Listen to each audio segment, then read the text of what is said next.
Is your password the name of your cat or dog or something that ends with 123? Maybe I have bad news for you. This is the Hacker's Corner.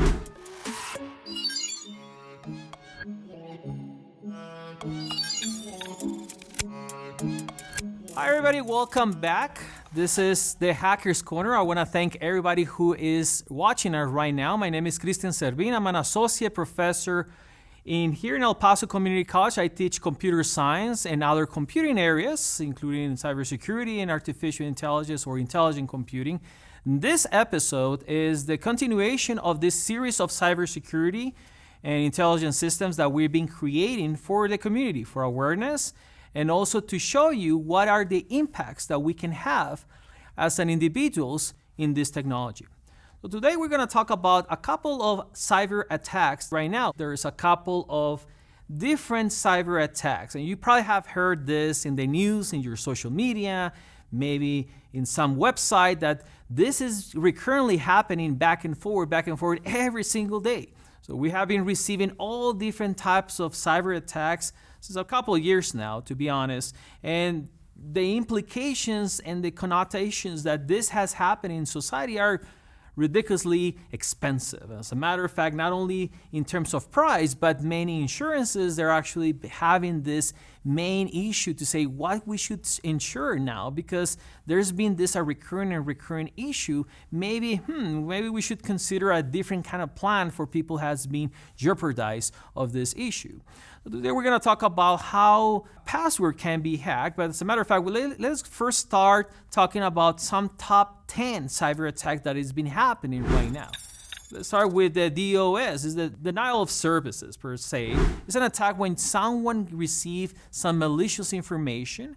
They get installed in your software, in your computer, in your mobile device, and then eventually you cannot access that because some malware has been infected. Your entire system, your Raspberry Pi, your actually mobile device, or your laptop, or your tablet, I don't know. It depends what exactly happens, but you get what's so-called DOS. That's probably one of the top ones that you receive here. Another well-known is man in the middle, or individual in the middle. Believe me, this is probably one of the top ones as well, because this happens more often in public places, like when you go to any coffee shop or maybe some fast food restaurant when they provide you that free Wi-Fi. It's like, perfect, I'm gonna sit down here, do my homework, maybe check my bank account or my social media while I'm doing this or eating this delicious fast food restaurant food, or drinking your delicious coffee. So you need to be very careful on this. Man in the middle is an individual that intercepts you in the middle of between your computer or your mobile device and something that you're connecting. This can be your bank, or it can be your school, or it can be something else.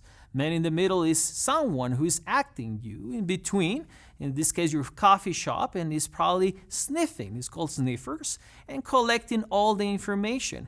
The individual doesn't have to be there. You can be someone who installed a Raspberry Pi or some kind of sniffer in the system and then check it at home and then collect that information. Man in the middle is probably being one of the top ones, or the top 5 issues that we've been facing recently here in our society. So you need to be very careful. Talk about phishing attacks in the previous episode about how someone sends you an email or an SMS and they want you to click there or open that mobile device or install that PDF that you don't want to do it. And similar, we have whale phishing, spear phishing, and one of the right now more popular and horrible ones are called ransomware. Ransomware are just malicious software that get installed in a machine or in assistance machines, and it starts to encrypt all that information. What does this encryption mean? It means that this information starts to get coded in such a way that no one can read it except the hacker or the malicious individual. Ransomwares right now are very difficult to basically avoid because you need to pay some money based on the demands of this individual. So unfortunately, this is something that is being happening to big corporations where they're asking for thousands or hundreds of dollars just to release that information for you back. Ransomware It's something that has been happening, and hopefully it can be avoided eventually. So another one are password attacks, and this is what we're going to talk about that today, called brute force. Let me just talk about real quick about SQL injections, and that's something more for programmers. And programmers, they usually see a lot of code and receive a lot of code, but SQL injections is some piece of code that has been hidden in a query, in a database. Sometimes we receive those if you are an administrator, a database administrator, a network administrator, you just receive that information and bang, get something called the SQL infiltration or SQL injection attack. And we're going to talk about that. I think we have colleagues of ours that we're going to talk about that in a future episodes. And we also have other ones like URL interpretation, DNS spoofing, and whatnot. Those are the top 10 cyber attacks that we have seen or we've been witnessing in the past decade. But today we're going to talk about one specific one, which is the passwords attack. Particularly, we're going to talk about the main strategy that is being used is called brute force. This is when the attacker submits many passwords or passphrases with the hope that eventually checks one of them or guess correctly once the user provides some kind of information. Now, let me just tell you something. By now, the attacker already knows you, already knows your username, already knows some login information. So the only piece that is missing is your password. And that's what we call brute forcing. Brute forcing is basically all the combinations that you have to make. As you can read here, brute force attacks work by calculating every possible combination that could make up a password and testing it to see if the generated information matches with the password. So what is the actual trick here? When we talk about combinations, we will talk about possible multiple generations of combination. I will demonstrate that later on. Let's first see what a combination is. Now, I want you to understand that there's some difference of combination. Combination determines the number of possible arrangements in a collection. A collection can be a collection of letters, a collection of numbers, a collection of colors, you call it. So here, the order does not really matter. This is, for example, when you roll a dice, you're gonna get some outcomes. We know it can be 1, 2, 3, 4, 5, or 6, but you can have a multiple combinations of that. You can have 1 and 6 in one another dice, or 6 and 2, or 2 and 4, or 4 and 3, or 2 and 4, and you make the combination. So we can have two types of combinations, when you have repetition and when you don't have repetition. What is an example of repetition? Suppose that I have here in my pocket some coins, right? So I just got here some coins, and I get, well, I have a 1 cent, 1 cent, 5 cents, 5 cents, 5 cents, 10, 25, and 25. So now, without repetition is, for example, the lottery. What happens when you just hopefully get one of those $1 million that you get once in a while, right? So you play the lottery, you have a couple of those generations of numbers. For example, 2, and then 4, 18, 24, 32, and 55. Notice there's some combinations of the sets. The sets are the numbers, and you don't really care about the order, but here they generated randomly when you see and you witness in the TV when they just start generating those balls that they pop in. Permutation, however, determines the number of possible arrangements in a collection when the order does matter. A permutation basically is, for example, an alphabet. You know that it starts from A to Z in the English alphabet, and there's one specific order for each letter. Also, when you have a serial number in your dollar, those dollar bills, they have a serial number. I don't know if you remember, but they're generated for according to one purpose. I know there's a big formula behind that scenes about how to generate those serial numbers from the dollar bills. So believe me, there is an algorithm, there is a form to generate, and each letter and each number means a specific thing. So that's how you permutation starts to generate in that. One example is a lock when you have repetition. And when you have a repetition is, for example, when you have some set of numbers in one specific value or one specific position. When you have a race, you have one specific runner in each lane, and when you run them, player number 1 is gonna get in 3rd place, 2nd place, 1st place, I don't know, but each runner goes in one lane, and that won't change. So that's where the prices eventually will go, depending on the positions. Now, the question is, why do we need to know this specific moments of or this specific situation? Because we want to generate a good password. And how can we make a good password?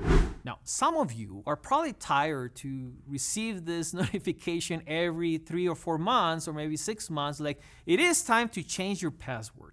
So like I just changed it 6 months ago. This is a very good practice. As a matter of fact, we have to change the password very frequently. Now, I know it can be a hazard because sometimes you just change a password, you forgot the other one. So might as well use the previous one, but that's not a good case. So why is this whole thing to change it, the password more often? Remember that when you use a password, it gets stored somewhere. It gets stored in a server, in a database, somewhere else. And it's very important to recognize that potentially that server, that database can be jeopardized and people can get access to that one. That's why we keep asking, or your corporation keep asking you to change those passwords frequently.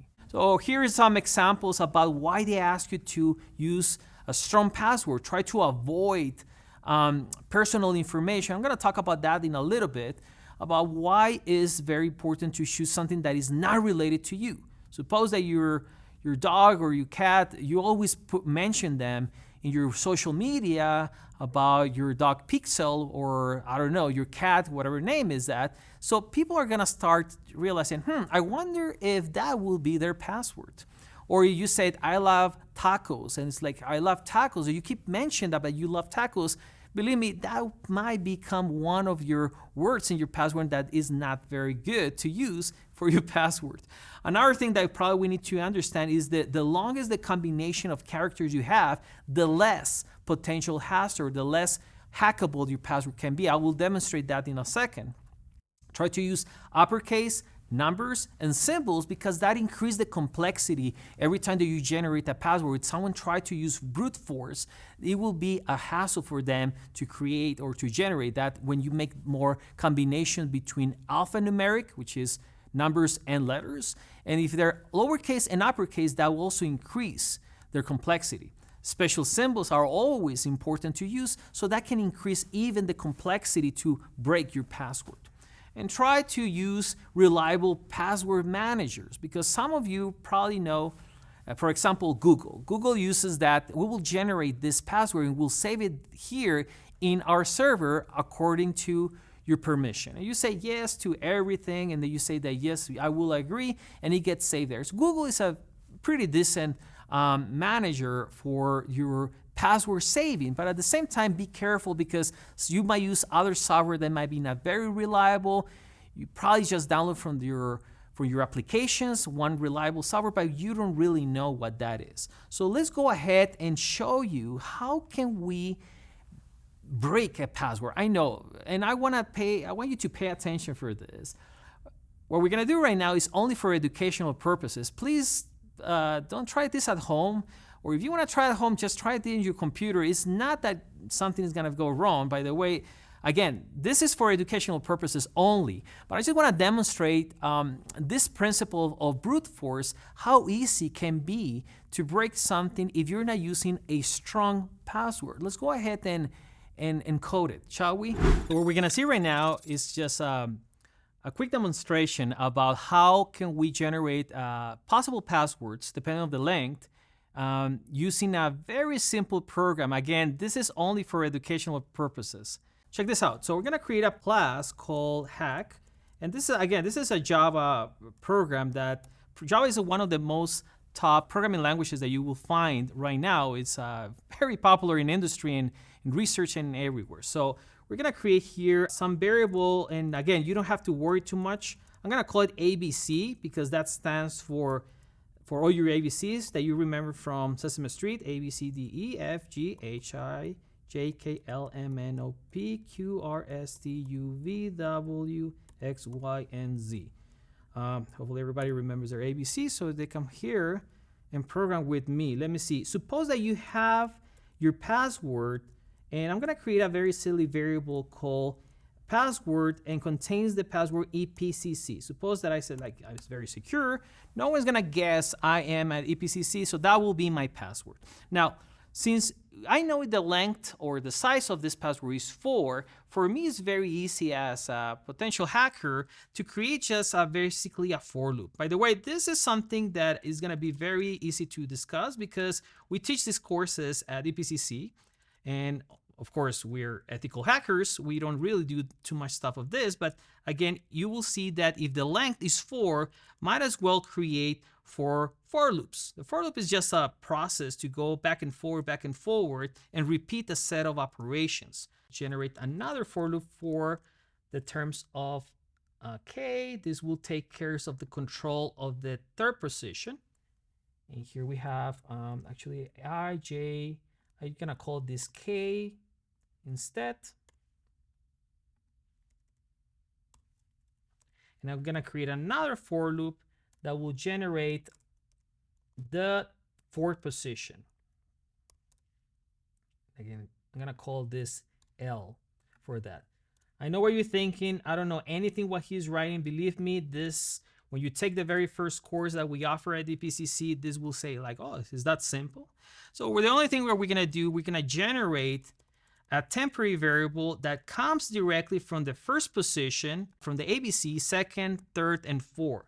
So here we're gonna use one of the simple functionalities called abc.char at position I, and then I'm gonna use some word called concatenation that basically connects to the next position. Remember, we're doing combinations and permutations here that will be at position J, and they will be at position K and position L.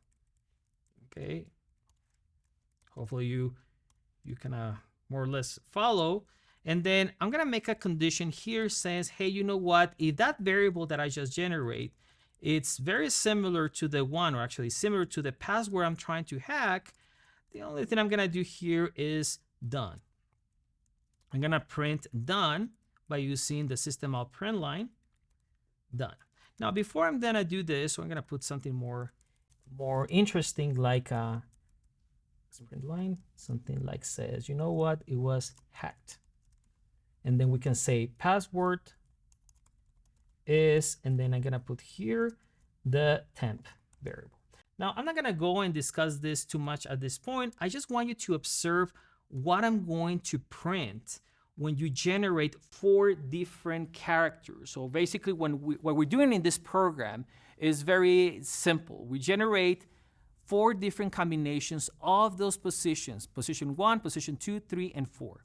So we're gonna see the power of computers right now and our programming languages. How can you generate all those combinations in seconds? Check this out. So here I'm gonna print the temp variable here. I'm gonna compile here the hack.java that I create. Hopefully everything compiles without any problem. It did.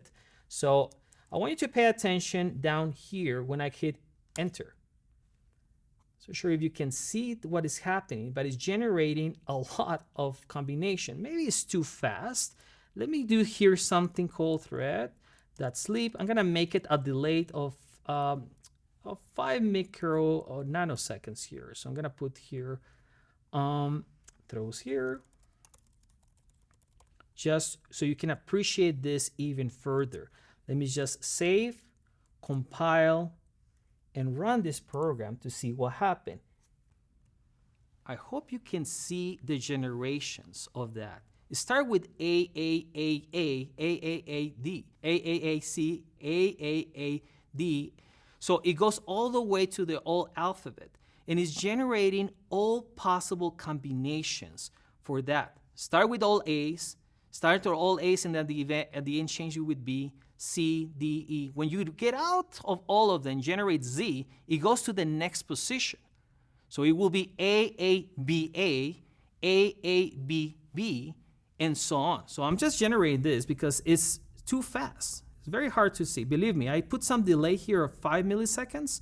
So for you to actually appreciate that even further.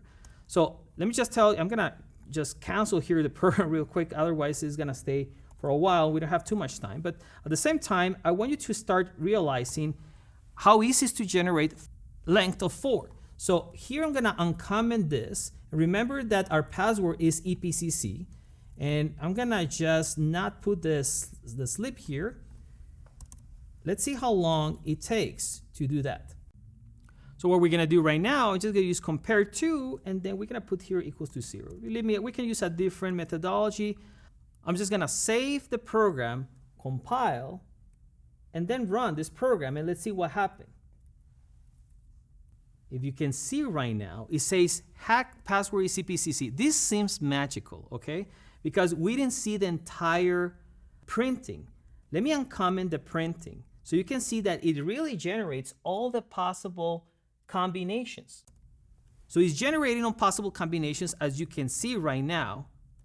And at the end, it stopped. As a matter of fact, stopped around before. I'm gonna put compare to here, very good. And when we found the password, I'm gonna say, hey, you know what? It got hacked, and I'm gonna exit right away.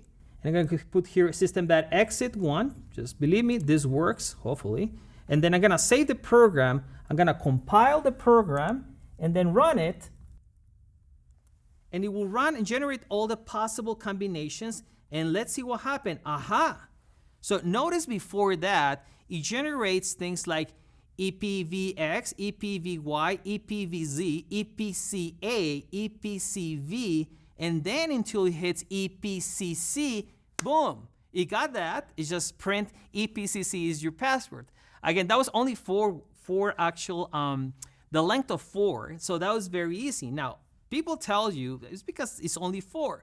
We're gonna put like maybe 5 or 6, no problem, it's the same situation. And the problem here is because you only have 4 you can put actually even more. If the hacker or the malicious individual knows that your password is 4, they're only gonna generate 4 for loops. But if it's 5 or 6, for example, EPCC AB, so the only thing that they have to do is to basically copy and paste another for loop here. For example, I can do another for loop here that I'm gonna do M with the same length,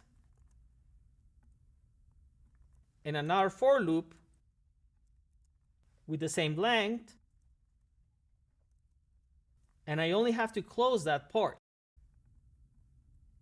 So now we have EPCC AV, or it can be more complex. For example, EPCC XY, and you think this is a very difficult password to guess. Let me tell you that that is not a problem with this program that we just generate. If we run this program, it will start to generate all that. If you notice, here I just need to incorporate at the end the 2 more variables that we have. Now, I know what you're thinking. Variables, what is this guy talking about with variables, with strings, with all that thing? This is something that you can learn in a very simple course that we offer called Introduction to the Fundamentals of Programming here at the EPCC. And we'll show you not to hack, let me just make sure that is, but we show you how to do some loops, and that basically you can put it in practice. So now we have this program. I'm gonna compile the program and I'm gonna run it.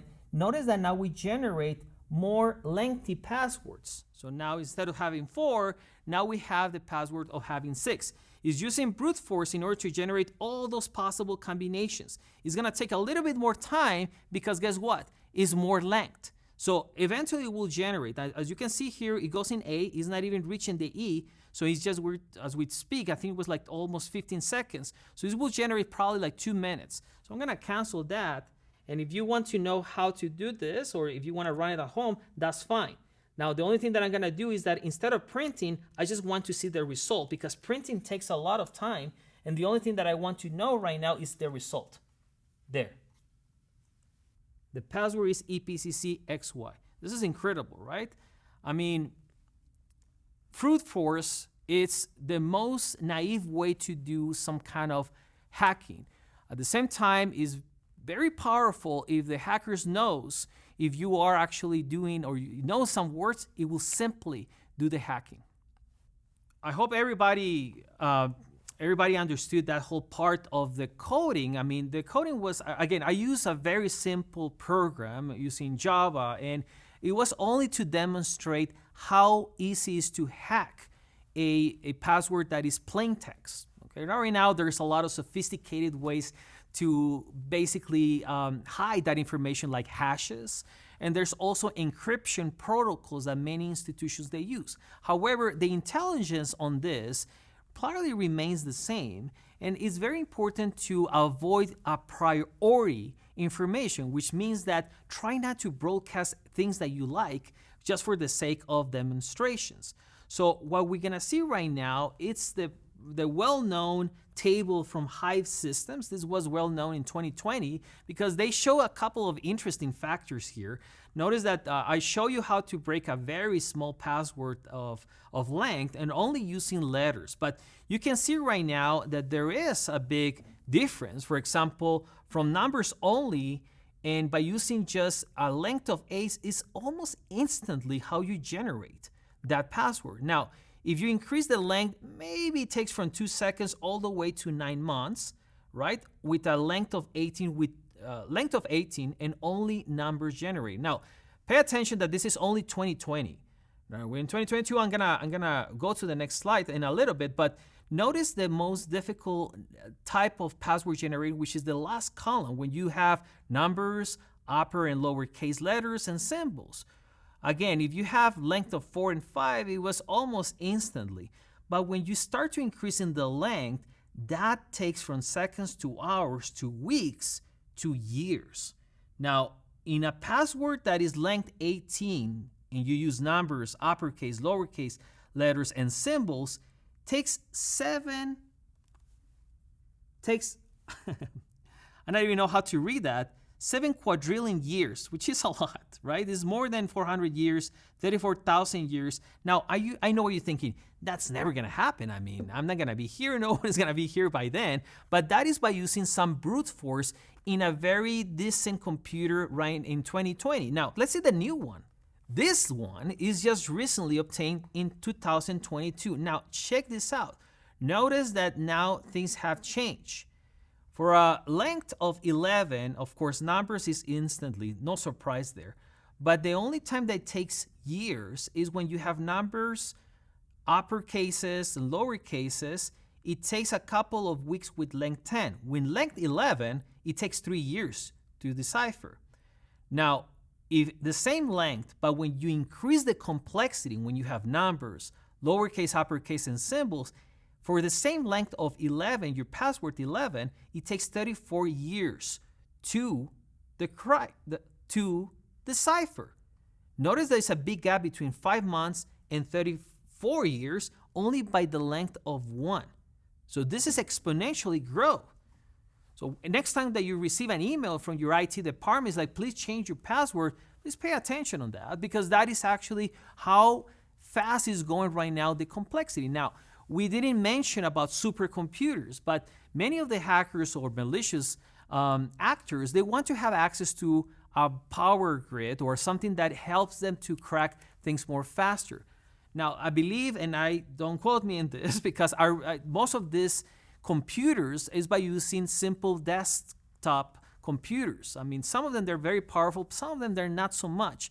But for example, when we use supercomputers like, and it doesn't have to be very supercomputers, but a grid, like even when you use the PlayStation grids, they're pretty decent computers when you put them in parallel. Parallel is a keyword here, when they compute operations at the same time. That is called parallel programming. But at the same time, we have supercomputers around the world. Los Alamos has a supercomputer, Alaska has a supercomputer, so some of them have a very nice cores. So why would hackers would like to use those supercomputers? Because that way they can run their algorithms and they can crack the password right away. Instead of waiting a couple of months, they can wait a couple of minutes or even seconds. It depends on the password, it depends on that information they want to crack. So I hope this gives us a little bit more awareness about what next time you generate your password, be aware of this complexity. So hopefully everybody is fine. Now again, if you like this show, please like it here and also make some comments and share it with your friends, because the whole idea here is to have this awareness of computing and technology in the community. My name is Christian Servin, and I hope everybody is doing safe, healthy, and thank you so much for watching. I'll see you next time, and happy coding. See you next time.